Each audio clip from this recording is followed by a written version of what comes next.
So now that you have a new rotor, you're gonna have to take it for a test ride and do it somewhere safe, maybe in your driveway, because now it has to be broken in, or the other term they use is burnt in. Now that we have this as a clean surface, you're gonna put it into your bike. You got the original pads, either you put new pads or old pads. Either way, we need to get that brake pad dust, we need to get that surface burnt onto this new rotor now. The metal's a little porous, so we're going to fill in all those little voids and put a nice coating of brake pad dust material on there.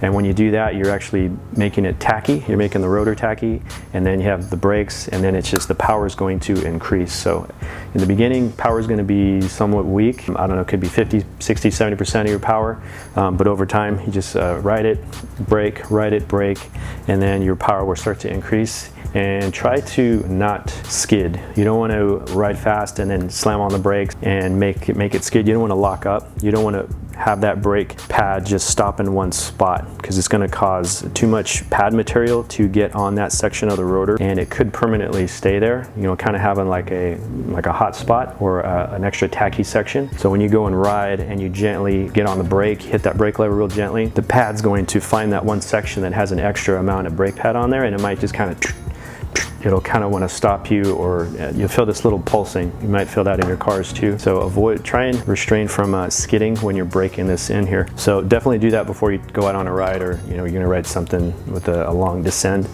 And it doesn't take too long. Just go and ride, get up to speed, hit the brake, you know, it could come to almost to a stop, and then speed up again, brake, come almost to a stop, don't skid, and then you'll start to feel over time. What I do is I get on the bike and I'll put it in a gear I can stand up and pedal, and I'll just lightly drag the brakes. I'll do that until either I'm out of breath, or you start to feel that power start to increase and I have to use less and less brake lever. And then once I feel it's gotten up to a good portion of braking power, then I know the bike's ready to go and go ride.